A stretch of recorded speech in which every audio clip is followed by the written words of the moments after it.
Le 25 mai, l'Afrique célèbre sa journée, une date historique qui rappelle la création de l'autrefois appelée Organisation de l'Unité africaine, une journée de mémoire, de dignité mais aussi de vérité. Car aujourd'hui, derrière les discours officiels, les slogans sur l'émergence africaine, une question fondamentale demeure. Quelle Afrique voulons-nous construire? Une Afrique forte, une Afrique unie ou une Afrique toujours fragilisée et toujours dépendante? Du Sahel à la Corne de l'Afrique, du bassin de lac Tchad au Grand Lac, le continent fait face à l'une des périodes les plus sombres de son histoire contemporaine. Le terrorisme frappe durement plusieurs nations africaines.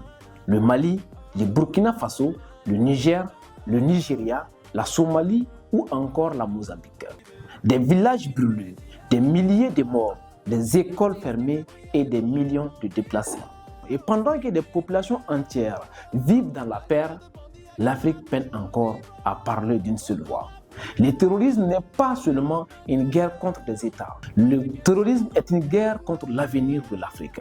Une guerre contre l'éducation, une guerre contre le vivre ensemble et une guerre contre le développement durable de l'Afrique. Mais soyons lucides, cette crise sécuritaire prospère aussi sur les divisions africaines. Des frontières héritées de la colonisation continuent de séparer des peuples frères. Les intérêts géopolitiques étrangers alimentent parfois les tensions. Et pendant ce temps, l'unité africaine reste souvent un discours plus qu'une réalité. Comment vaincre le terrorisme quand les renseignements sont mal partagés? Comment protéger les populations quand les États africains restent dépendants économiquement, militairement et politiquement? Pourtant, malgré les blessures, l'Afrique refuse de mourir. L'Afrique, c'est aussi une jeunesse debout, une jeunesse créative, une jeunesse connectée au monde, une jeunesse ambitieuse.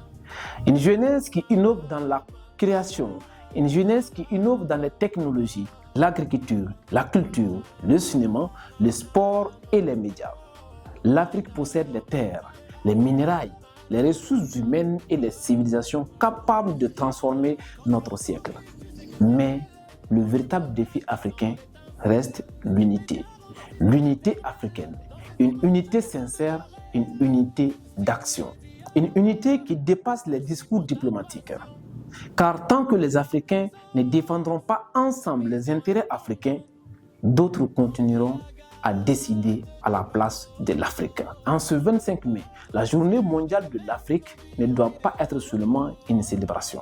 Elle doit être un réveil de conscience. L'Afrique ne manque pas de richesse.